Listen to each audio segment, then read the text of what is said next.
لا إله إلا الله.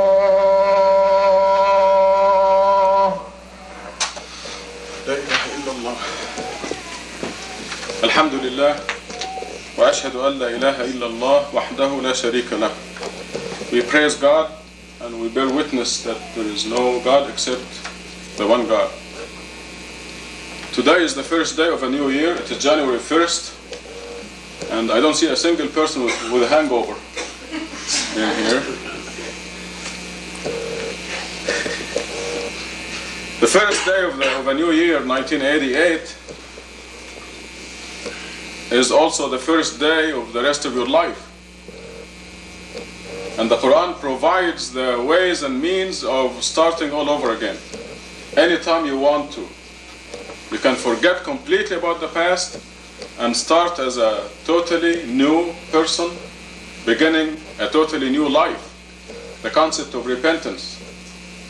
Repentance, returning to God. Being unaware for a while, and now deciding to return and be with God. I have put the theme of the new translation of Quran on the wall here for you, and I'm going to read it because I wanted to share it with you. Well, before I read it, I'd like to say that finally we've discovered the secret of happiness, the most elusive of all human searches. The secret of happiness is in this short theme here. Happiness is a quality of the soul, the real person, not the body. Therefore, a body that achieves all the material successes it longs for, money, fame, power, good looks, carnal satisfactions, often belongs to an unhappy person. The real person's happiness depends totally on the degree of growth, development, and fulfillment of the real person. This book, the Quran, maps the road to perfect happiness for both body and soul, both in this temporary world and in the eternal hereafter. So this is the secret of happiness. And you've seen the video that we made a couple of weeks ago, and they mentioned in it Eddie Murphy in his interview with Barbara Walters, and how he owns this big estate in New Jersey. He has his family, his mother, seeing him successful. He's got the success, the fame, the movies, the TV, millions of dollars, 5 cars, 2 Rolls Royces, a Porsche, a Mercedes, a Corvette. Yet he said that he was not happy. So, what does a human being want in this world? Isn't this what everybody out there thinks they want? The millions of dollars, the Rolls Royces, the Mercedes, the estates, the palaces, and he's not happy. So this proves, once again, this has been proven over and over, that material success does not bring happiness. If the soul is shrunk and not fed and not nourished, there is no happiness. This is the secret of happiness. Nobody can be happy unless the soul is nourished and develops and grows. Just try not to feed your body for one day and see how miserable your body is. Try for one day not to feed your body or give it water. The soul is exactly like that. If the soul is not nourished, but in our dimension here we do not feel the pain. It is reflected in what Eddie Murphy told Barbara Walters, that he was not happy. It's reflected in that. This is the secret of happiness.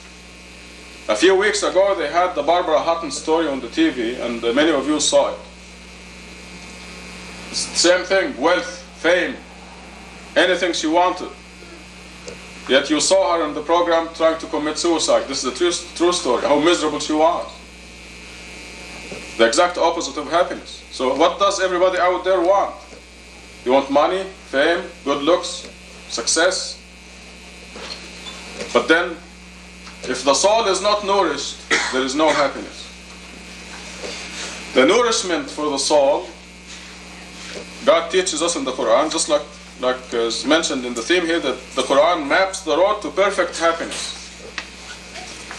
And it starts the minute you wake up. We've been learning here from the Quran that when you wake up in the morning, the first thing you say is Bismillah ar-Rahman ar-Rahim. Right there, it's a good snack for the soul. It's a bit of nourishment. The minute you open your eyes in the morning, you say Bismillah ar-Rahman ar-Rahim, La ilaha illallah. There is no God except the one God.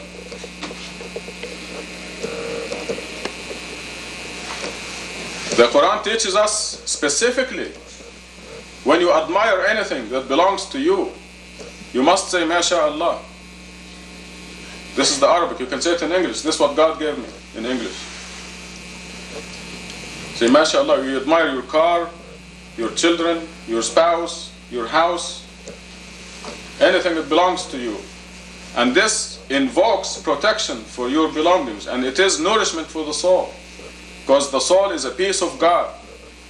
And when you say MashaAllah, your soul grows. Another bit of nourishment.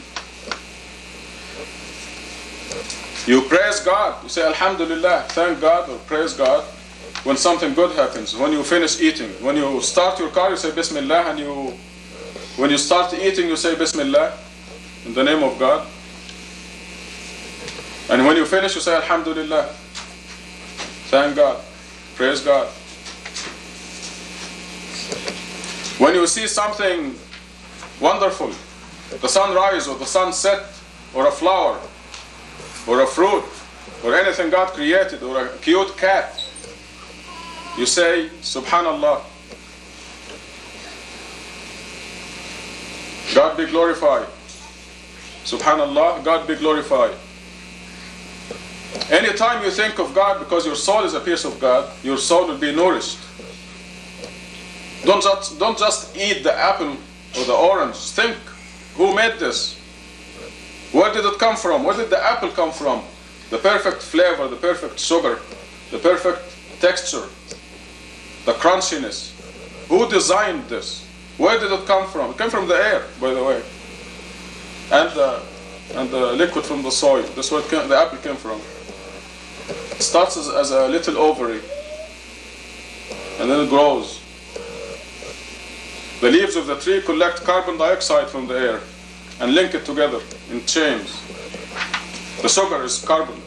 C. 6 carbons make one molecule of sugar.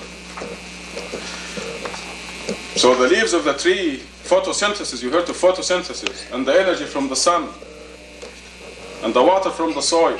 This is it. This makes the apple. And all the other chemicals. So don't just eat the apple to feed your body. Eat the apple and feed your soul by saying, Subhanallah, God be glorified. Because the body you're going to throw away. The soul is you, and you're going to last forever.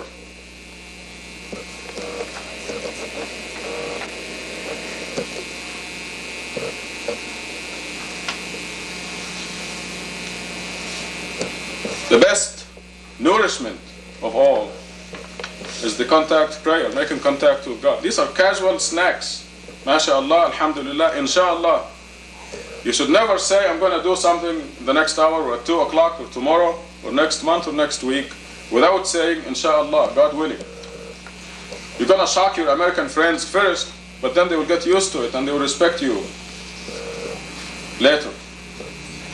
And you will nourish your soul as you remind them and remind yourself. Say Inshallah. So these are the snacks for the soul.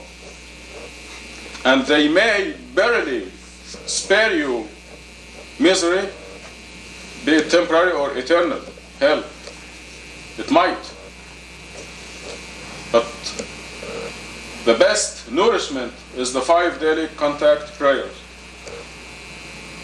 These are specifically prescribed by God at specific times, with specific utterances and specific movements.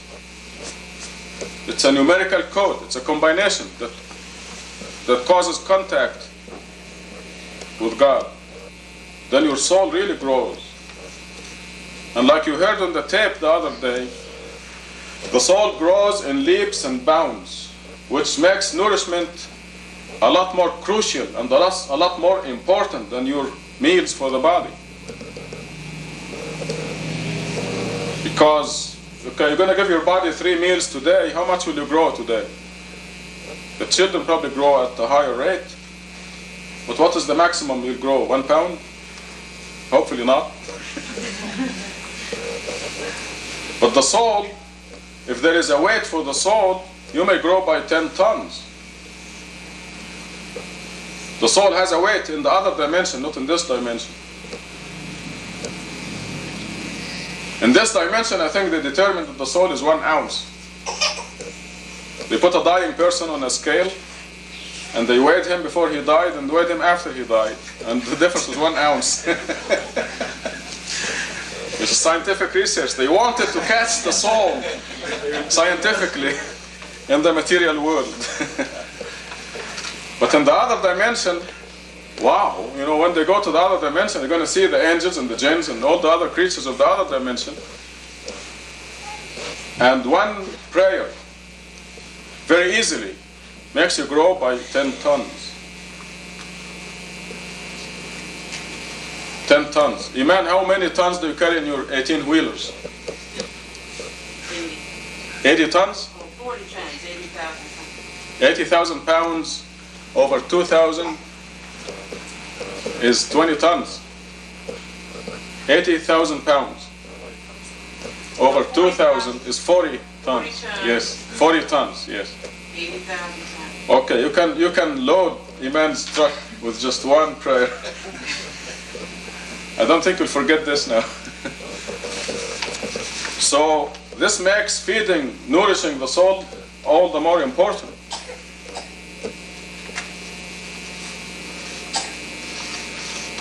In Surah 22, what is it, 21? Let me make sure so I can go and refer to it. 21. It says that the reckoning is approaching while the people are totally unaware.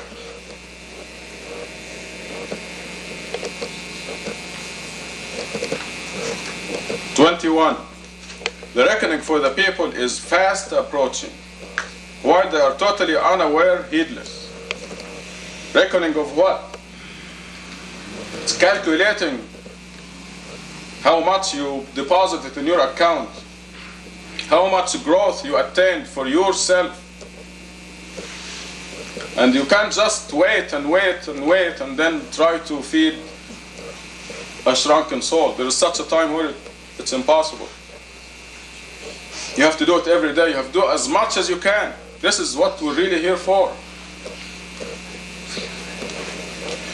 The reckoning for the people is fast approaching. That day will come sooner than you think, because life goes fast. For the young people, it seems so far away.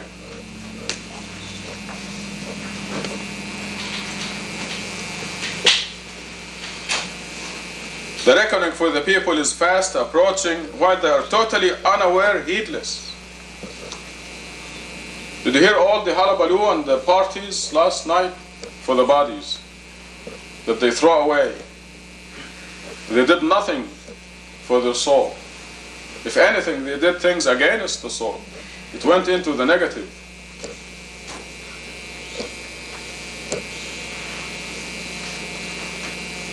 The health department was distributing condoms to the bars, so they give the drinks and condoms. I mean, what is this? You can be sure most of it is not legitimate relationships. I mean, Satan had a heyday last night. And these are negative. The souls go into the negative. That wasn't the news all day yesterday. You know, don't forget, get your condoms.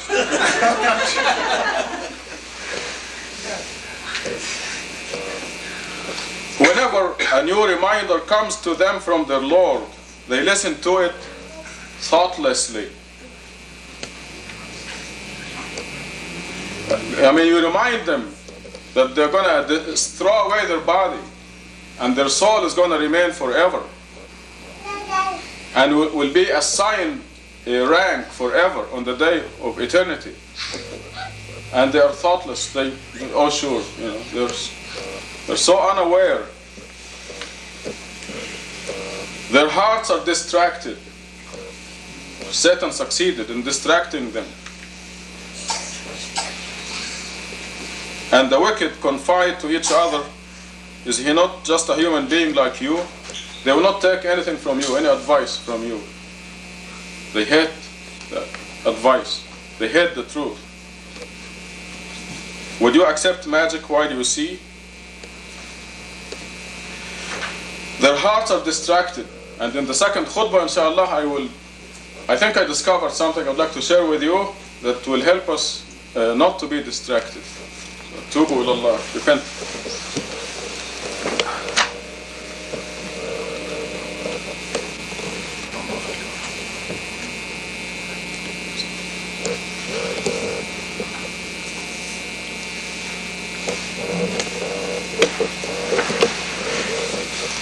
Alhamdulillah wa ashhadu an la ilaha illallah wahdahu la sharika lah. Praise be to God. I bear witness that there is only one God. He has no partners.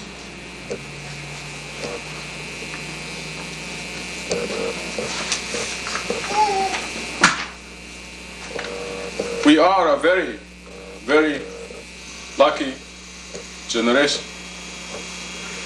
In Surah 56 we're told that the lower heaven is going to be relatively crowded.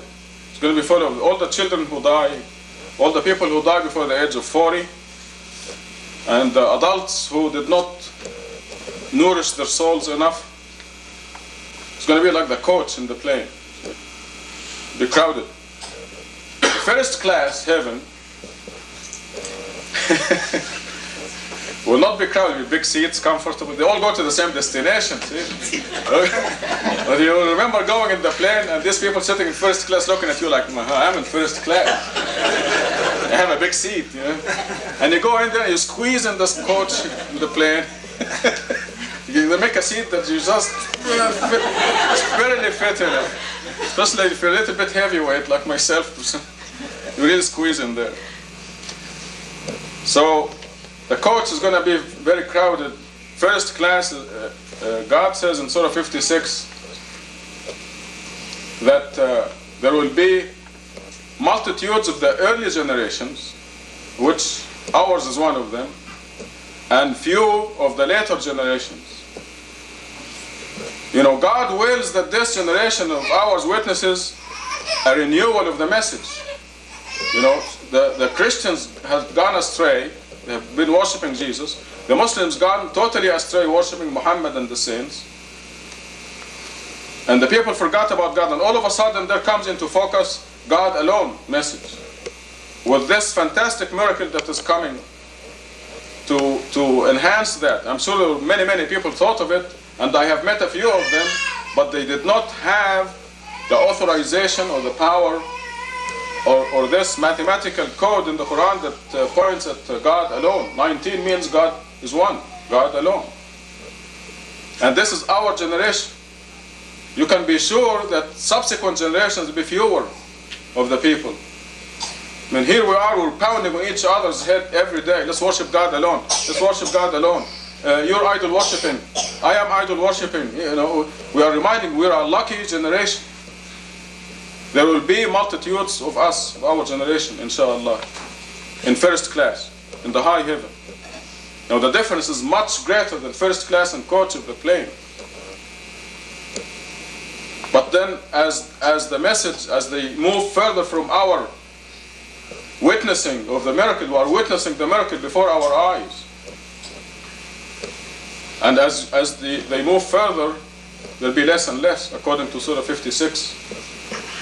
So we are a very lucky generation. And this brings to us more privilege. I will not call it responsibility, I will call it privilege. To be much more careful, to do our 5 daily prayers, to observe God, observe His laws, Make dhikr continuously. Oh, this reminds me. If we get distracted, the new dhikr. I was listening to the Quran the other day, and the reader in a beautiful voice was saying the part of Quran where God says, do they think that I do not hear their secrets and their conspiracies? Do they think that I do not hear their secrets and their conspiracies? And when Moses and Aaron said, we're afraid Pharaoh may kill us, God said, don't worry, I'll be with you, I hear and I see. And this inspired me as I was going to sleep 2 nights ago to say, well, God hears my secret and my declarations. God knows my secrets. And this evolved gradually until I said, God is here in this room. God is here now in this room. God sees me, hears me. And this is what you have to visualize and materialize. And it has a tremendous, a great effect. I'm sure your soul will grow tremendously. And if you had any devilish thoughts, they will go away. You just visualize God with you. God is in this room, wherever you are. God is here now. God is with me. This is a new dhikr. God is teaching us. And it will help you a lot. It helped me. And this is what I'm sharing with you now. God is with me. God is in this room. He is. See, as we talk now, God is in this room. God is omnipresent in every room, everywhere. And personally, with you, as well as that ant out there by the roses. God is with that ant. God controls everything that the ant is doing. How much food it gets. God is with me. God is here. He hears my secrets, what I'm thinking. And this will help a lot.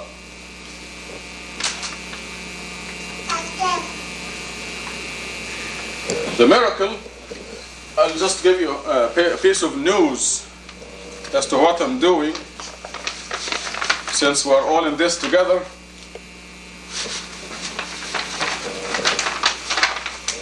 What I'm doing now is I'm going to give the mathematical miracle of Quran a lot of attention in the coming days and weeks, inshallah. And what I'm doing is I'm making a generic videotape on the miracle. Generic means that it will just have the facts in the video, and anybody can dub his or her own language on the tape. So I'm going to do the English and the Arabic. We're going to have Muhtasham or Abdullah or both do the Turkish. Gatut will do the Indonesian, Malaysian. Francisco will do the Spanish. We're going to dig up somebody to do the Urdu and so on. Susan will do the Farsi and the French, because she's good in both. So here, so we're going to have it in English, Arabic, Urdu, Turkish, Indonesian, Malaysian, Farsi, French. Eric is going to do it in Swedish. Eric Tornwall. So we will also have these flashcards. These are flashcards. And I can have them by next week. And they help a lot of people, especially that there must be like 75 to 80% of the people who have a mathematical mental block. No? What's 1 plus 1? She doesn't know. It's called the mathematical mental block. A lot of people have them. They're geniuses. But these flashcards,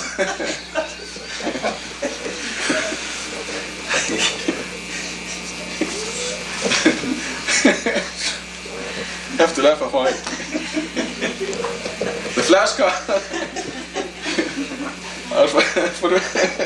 makes it easy, so that we're gonna edit this out.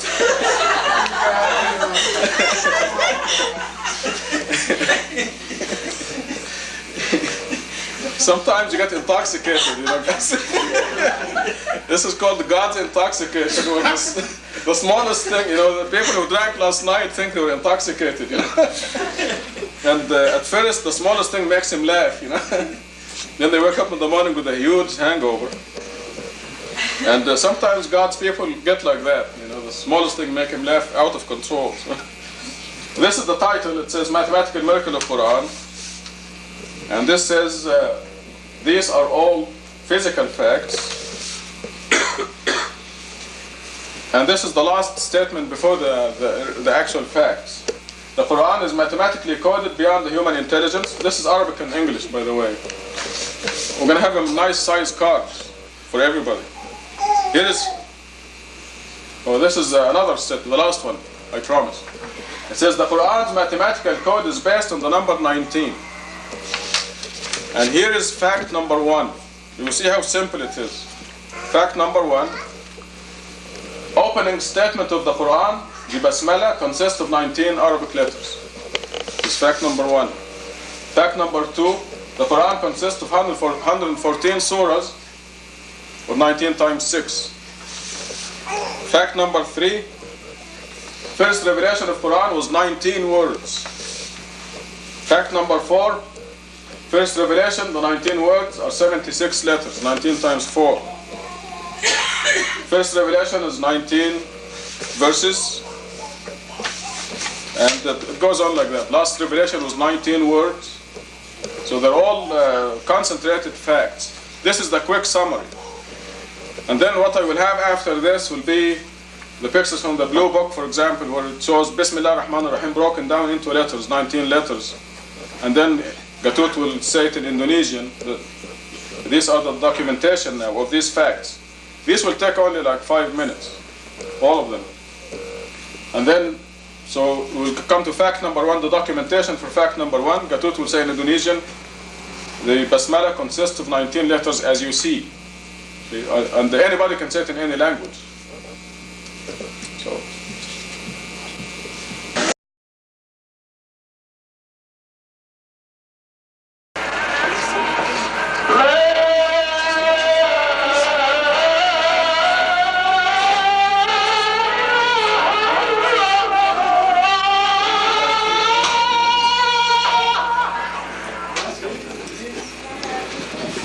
الحمد لله وأشهد أن لا إله إلا الله وحده لا شريك له. We praise God and we bear witness there is only one God. God is doing everything. And this is the conclusion that we must reach if we are to be saved. That God is doing everything is a quality of God. If you don't know this quality, then you don't know God.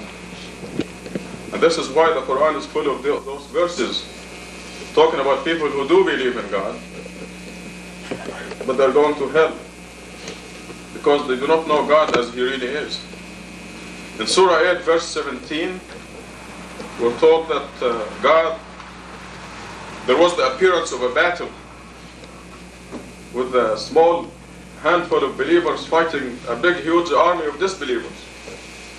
And the believers were busy running around and stabbing and throwing arrows and shooting, and so they think they're fighting.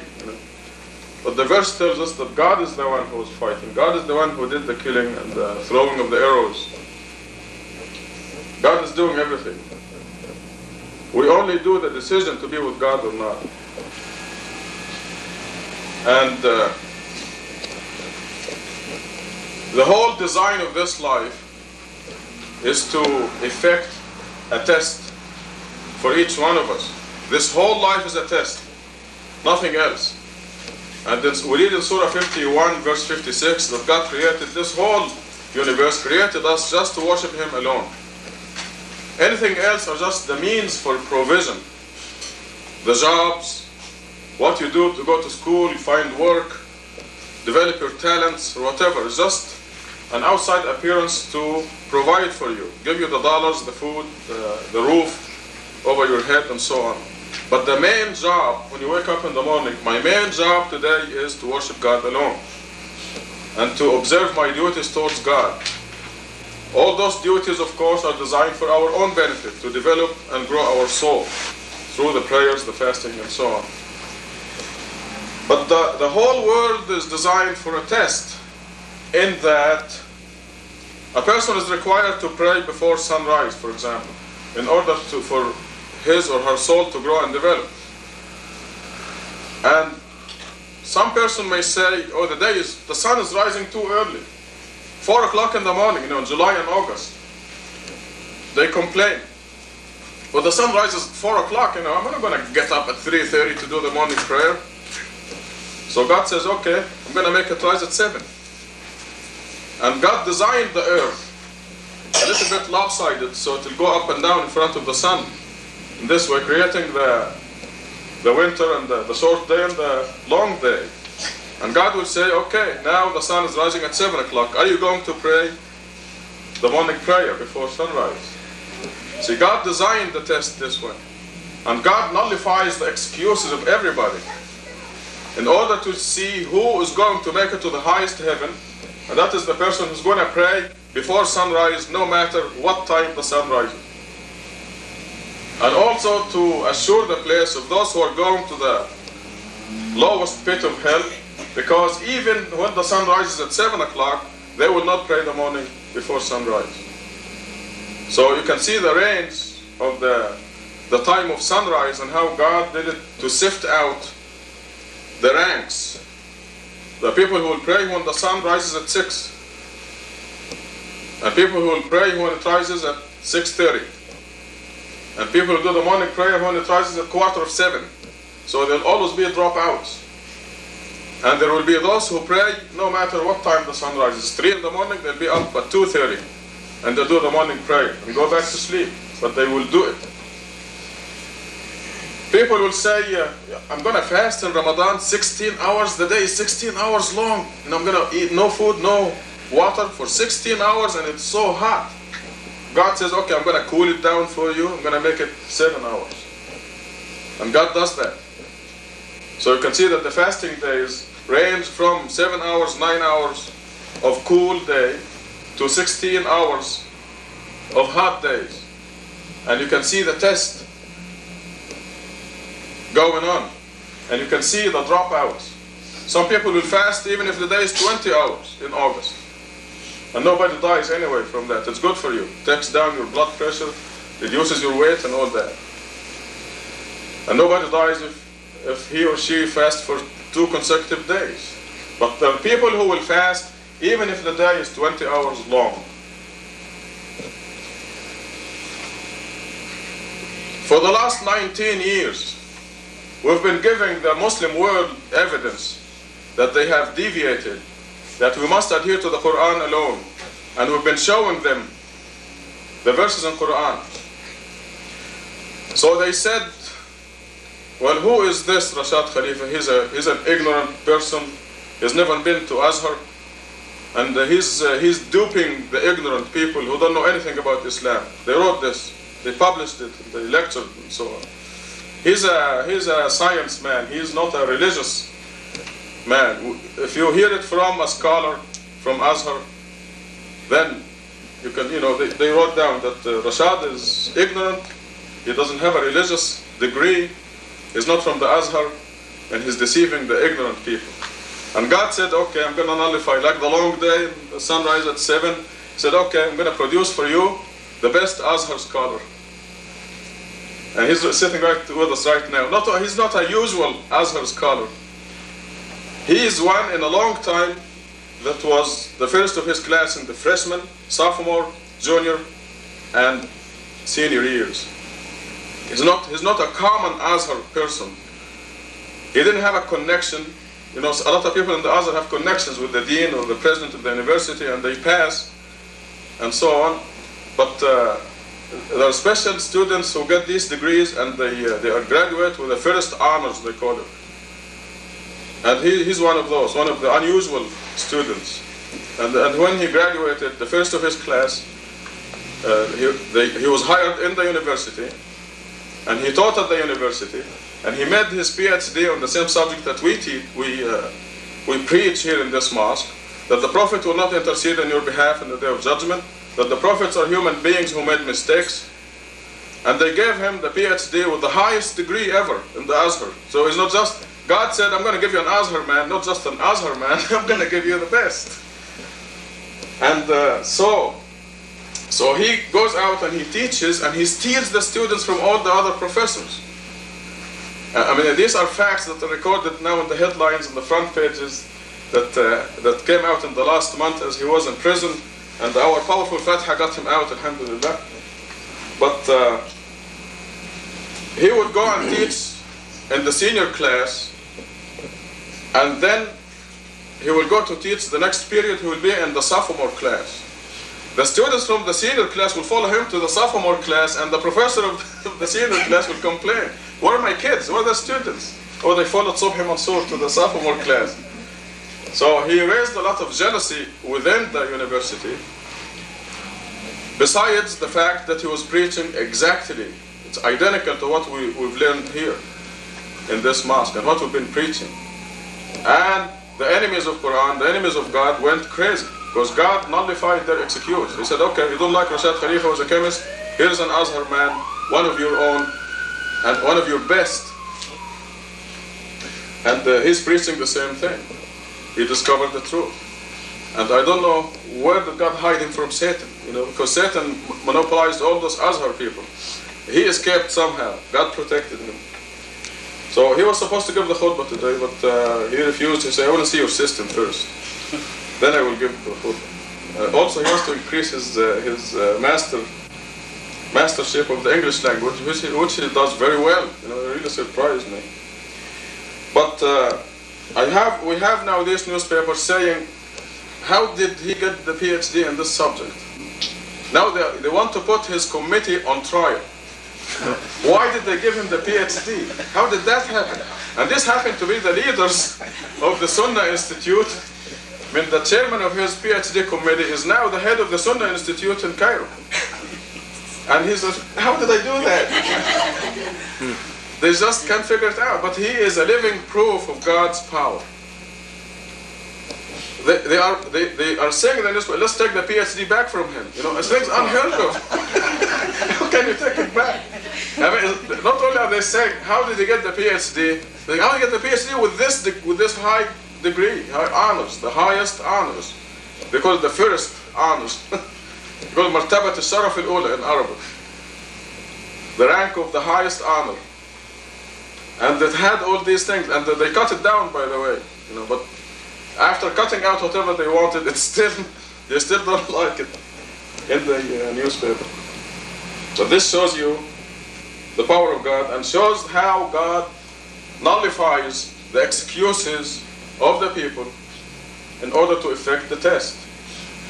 For those who don't like the sun rising at 4 o'clock, God will make it rise at 7, gradually. And for those who don't like fasting for 16 hours in the day, God will make it 9 hours in a cool day. Tubu ilallah. Repent.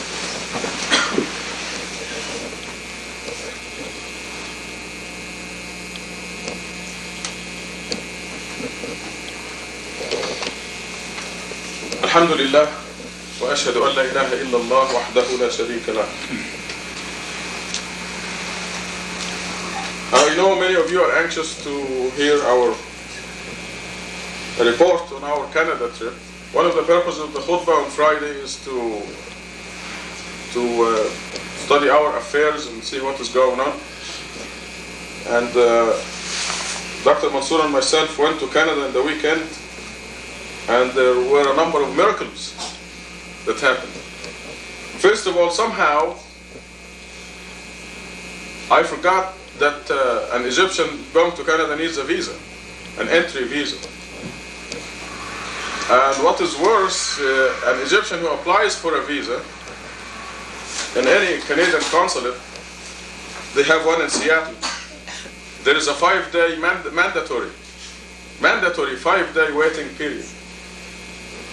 Because they telex Cairo and ask if this person is a terrorist or what. And even as far as Egypt is concerned, he's the biggest terrorist as far as Egypt is concerned. And his being here is actually a miracle because he is forbidden from travel.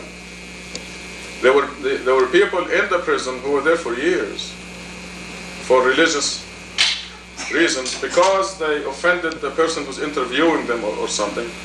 And this is something that he did the first day. On the first day, when they were interrogating him, the officer or the lawyer, whoever it is, it's the district attorney in the prison, interviewing him and said, I'm a Muslim, I don't pray, and I don't fast, but I'm going to heaven. Ain't I? He said, no, you're going to hell. He didn't mince words. And he's out here, so there are stories of people who offended the interrogators inside and never made it out. They're still there for years. And we know them by name. But he's out here. Of course, we sent a few telegrams from around the world to the president's office in Egypt, and we read Al-Fatiha, and this is a very powerful place, alhamdulillah. So, for a variety of reasons, they let him out on his own recognizance with the stipulation that he's not to leave the country. And now he's haunting them because we're sending the new perspective. The title is Al-Azhar Disbelieves in Quran. Now they called them Munkir as-Sunnah, okay, in Egypt, or something we readily admit, okay, the rejecter of Sunnah. And you know, prisons affect a person's psyche somehow, and when he happened to leave the prison on a miserable day, the weather was raining, there was mud. Cairo was not prepared, especially the area where he lives is not prepared for rain. And there was a lot of mud there where you step in the mud, and then you go you leave your shoe in the mud, and then you pick up your shoe, put it in front of you, put your foot in it, and then you leave your left shoe in the mud. So he caught himself talking aloud to himself, saying, okay, Munkar as-Sunnah, deny rejecter of Sunnah, be careful lest you slip down or something. So he was out talking to himself with this title that they gave him, Munkar as-Sunnah. Now, as of the next issue of the perspective, we're going to call the Azhar people Munkar al-Quran. They're not the rejectors. The rejectors of Quran. And we're going to issue emergency issues of the perspective every other week, and we're mailing them to them over there. And we're proud of our title, Rejectors of Sunnah, and we'll see how proud they are of their title as Rejectors of Quran, something that is supported by evidence. For example, an editorial, the official Azhar journal wrote an editorial in January, the last issue, attacking him. And in that, they said that the Quran needs to be detailed. I mean, there's about 10 statements directly against Quran. So we're just taking this statement, putting it, this is what the Azhar ignoramuses say, and this is what God says. And we give the verses that say the Quran is fully detailed. And we're going to do this for the rest of the year. Okay, we went to, so this is, I just got diverted to the miracle of him leaving Cairo, leaving Egypt. It is an absolute miracle. As a matter of fact, an informer in his group found out that he was leaving, but without a definite date, and he did something that cancelled that informer's information. But in any rate, we're glad that he's here. So we headed for Canada, and Ismail Barakat, most of you know him, he's a very hot-tempered, very loud, beautiful person. We love him. And he was supposed to meet us in Seattle. And he swears he was there at 1:30, and we were there at 1 o'clock, and we waited until 3 o'clock. And according to his account and our account, we existed in the same place, but we never saw each other, we never heard each other.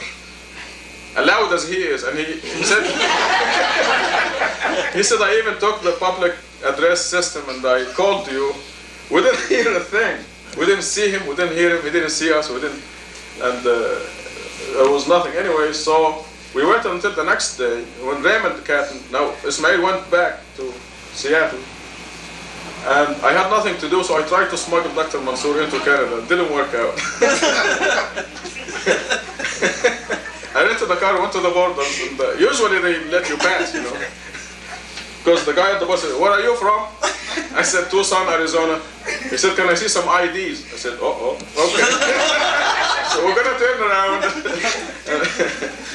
So meantime, Ismail went back to Canada, and Raymond Catton went with us in the morning to the Canadian consulate, where we found out that you have to have 5-day mandatory waiting period for an Egyptian to get a visa. However, the vice consul, a lady, turned out to be from Raymond Catton's old country's village, a small village. It's called Lancashire in England, and they spoke the same language. You know, this is how they knew each other. Good morning. And she said, good morning. And he said, oh, you're from Lancashire. And she said, that's right. She said, okay, here's the visa. Free. So, I mean, if Ismail Barakat went with us, first we would have ended up in jail. Because he will never go back to Vancouver without this man. He's Dr. Mansour's best friend.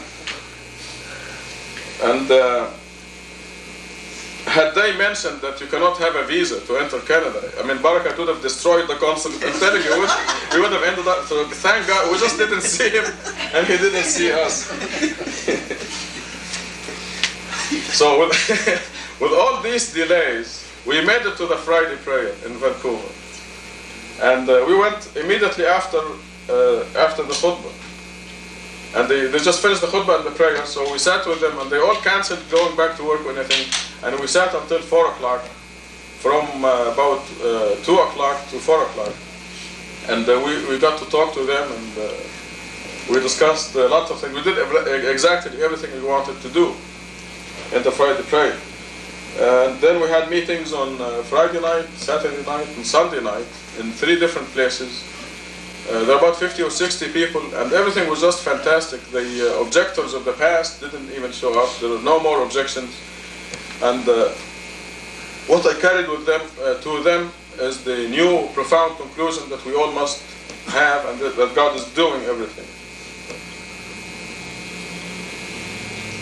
So, as you can tell, we'll be talking about these things for the next few weeks, inshallah, and we may discuss more details tonight.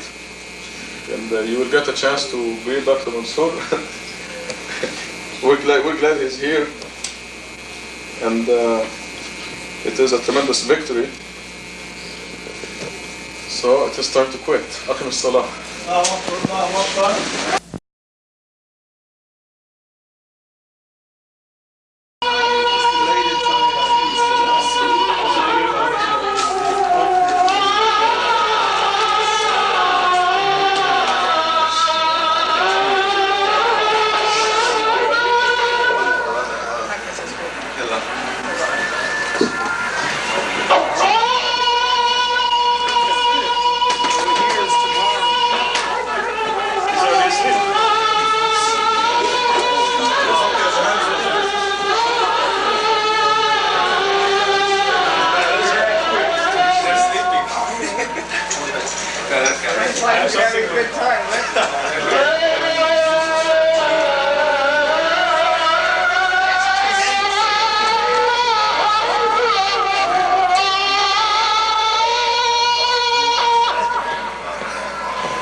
Alhamdulillah, wa ashhadu an la ilaha illallah wahdahu la sharika lah. We praise God and we bear witness that there is only one God, Allah.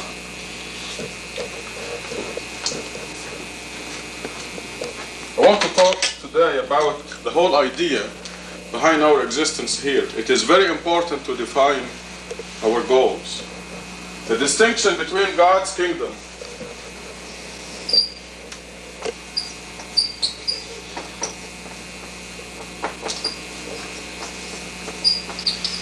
and Satan's kingdom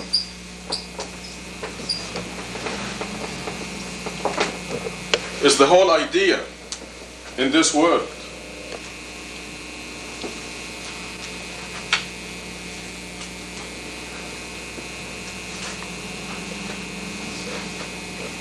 We read in the prayer that God is Malik Yawm al-Din. God is the master of the day of judgment, the eternal day of judgment. And it is because God has given permission to Satan to set up a kingdom in this tiny, tiny speck in God's dominion, the planet Earth, to show him that he is not competent to be a God besides God, which is the thought that crossed his mind. So the whole idea is that this is a test for Satan to show that in God's kingdom there is perfect happiness.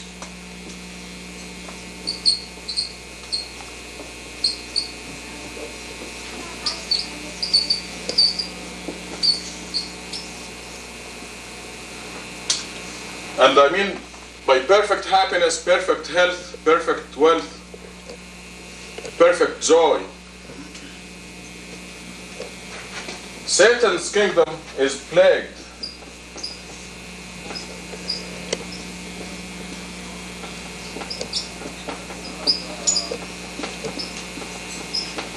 with problems.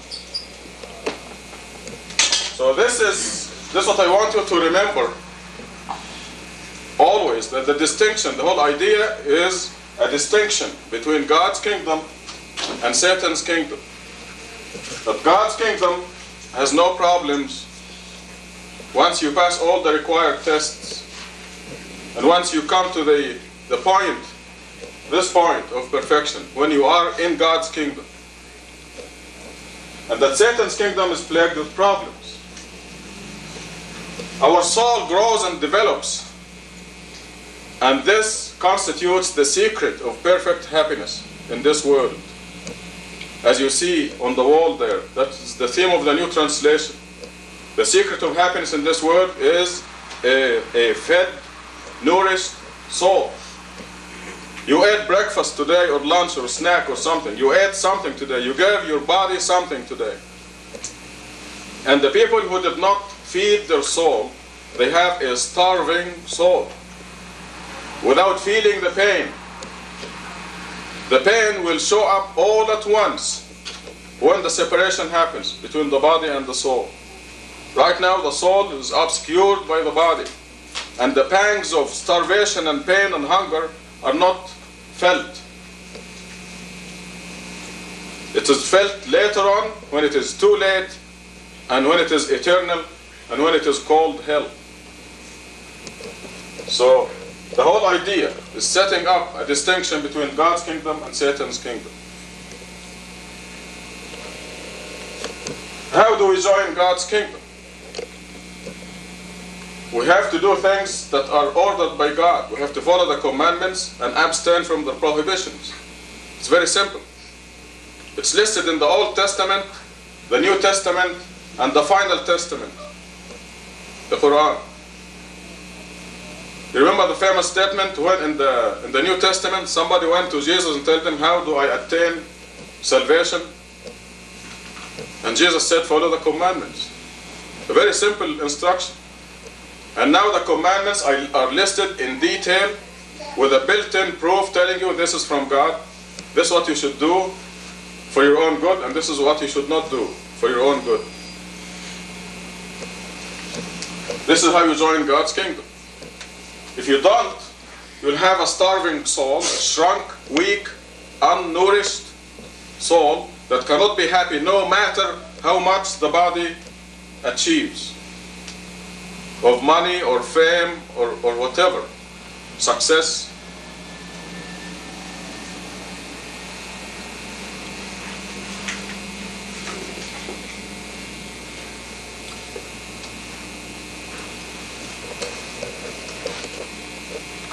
We can join God's kingdom anytime we want to.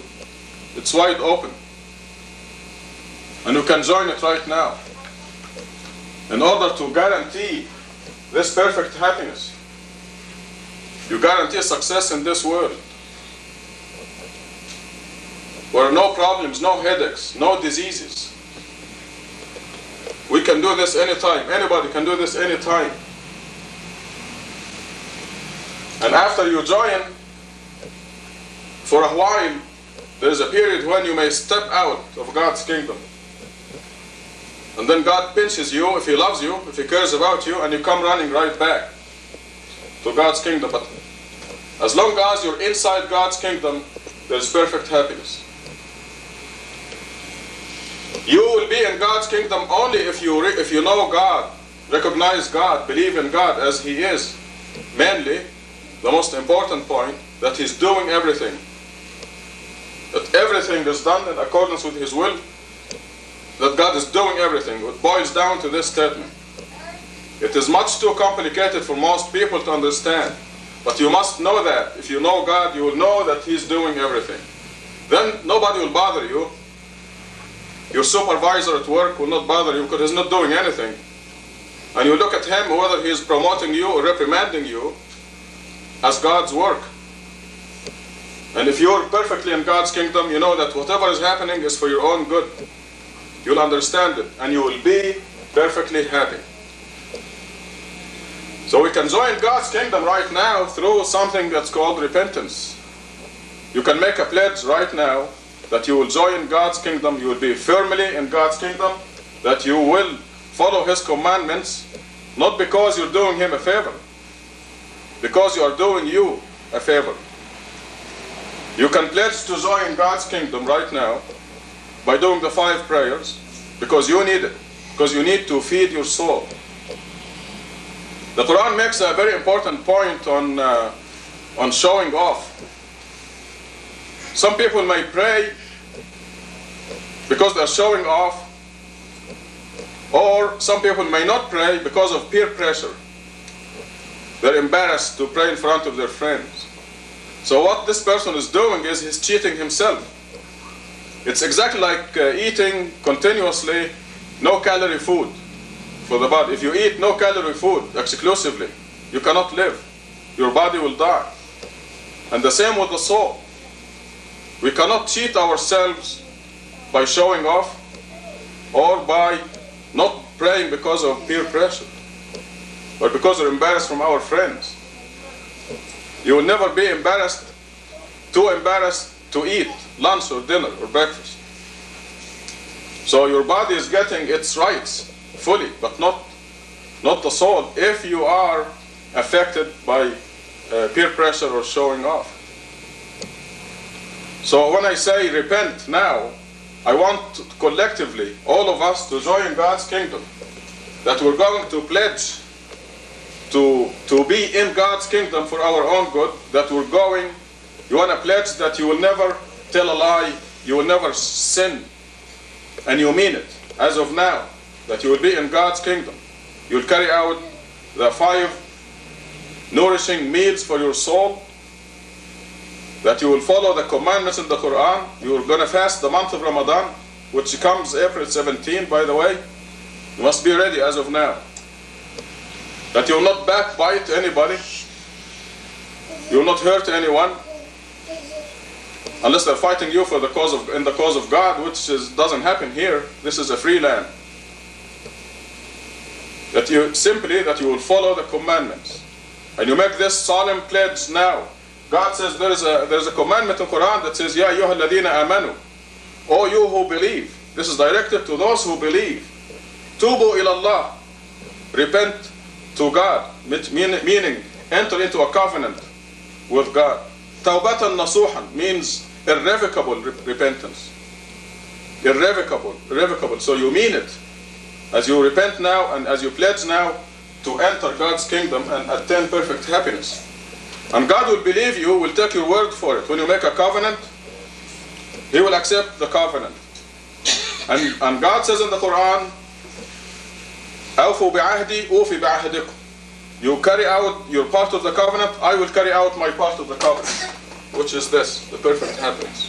So we're going now collectively to make a covenant, enter into a covenant with God that we will repent, that as of now there will be no sin, that you're going to be a perfect human being.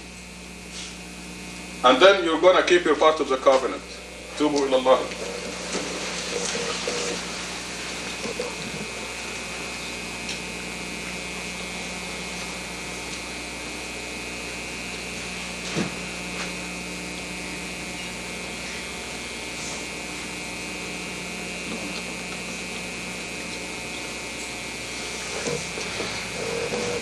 Alhamdulillah, wa ashhadu an la ilaha illallah, wahdahu la sharika lah.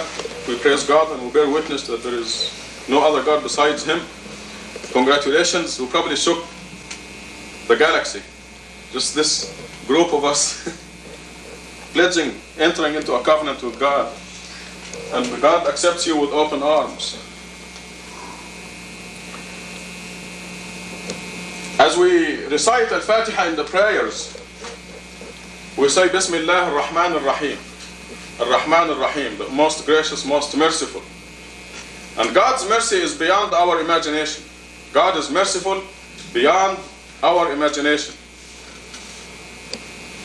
And I feel this a lot with discovering the Quran.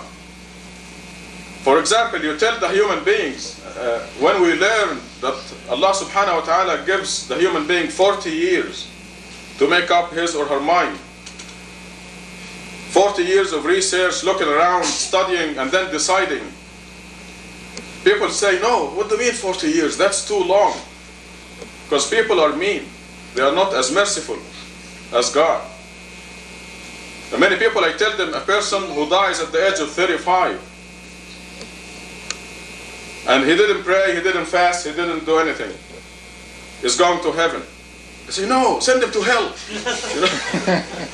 Why does he go to heaven? You know, but God is merciful beyond our wildest imagination. And God decided that He wants to give us 40 years to look around and study and thank God. You know, thinking of myself and many other my friends who barely made it. You know, before the 40 years were up. God is merciful. Because we would be in deep trouble if it was shorter than 40 years. There's a law in Quran that says equivalence, the law of qisas, equivalence, is detailed in the Quran. It goes beyond what was dictated in the Torah. And it says the male for the male, the female for the female, the slave for the slave, the free for the free. And this restricts capital punishment. And this is followed by a recommendation to substitute compensation for capital punishment. But when I ask the people, even the gentlest and kindest of friends, and you tell them a male killed a female, what is the punishment? Say, kill him. Why? God says the male for the male, the female for the female. So He's given us, where do you get the male for the female? I say, a female killed a male.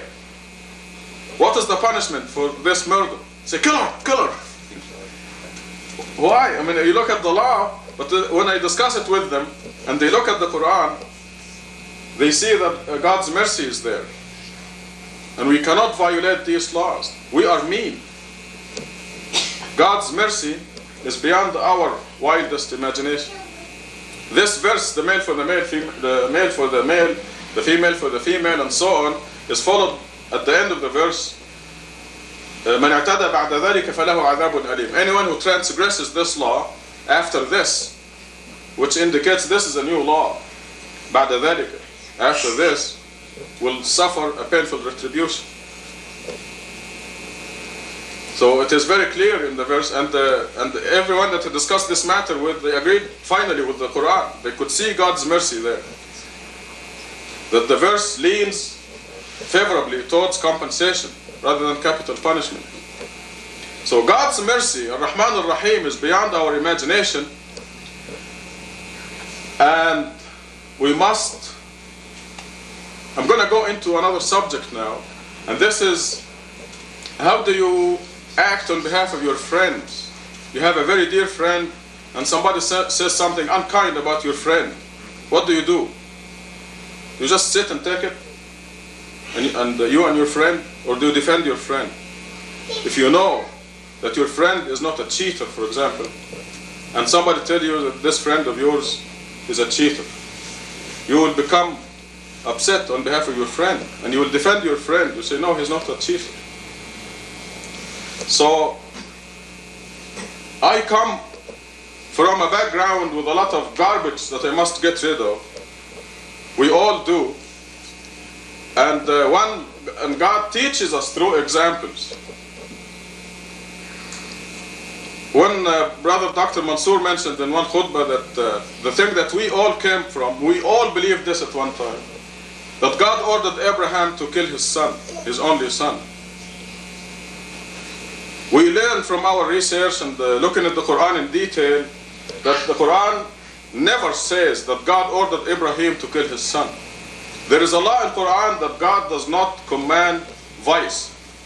Inna Allah la ya'muru bil fahsha. This is a rule.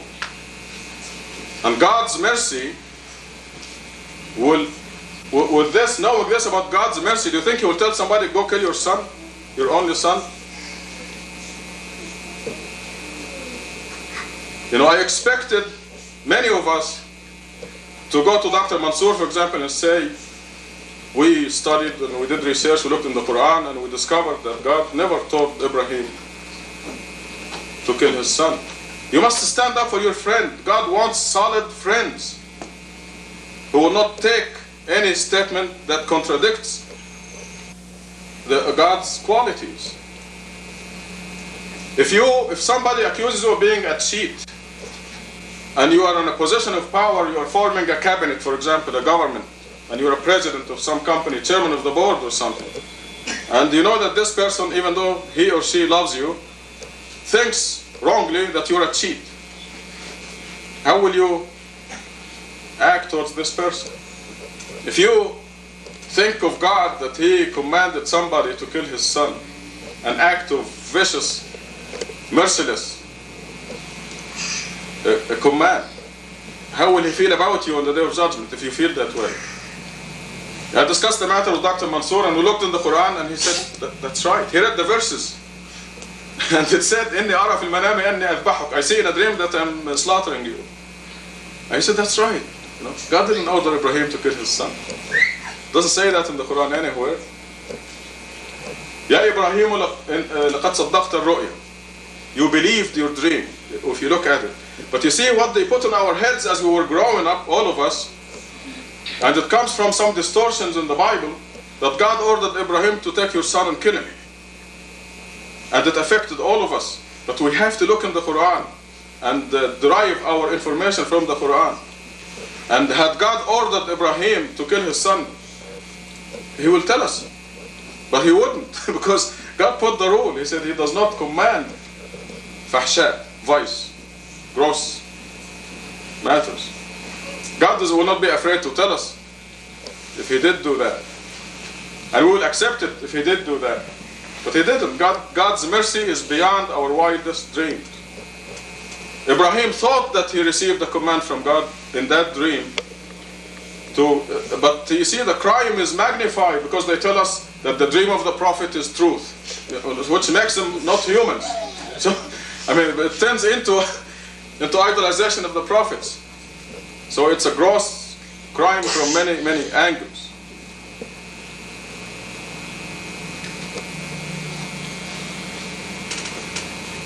There's a few other things that I need to say about this. Let me see if I remember.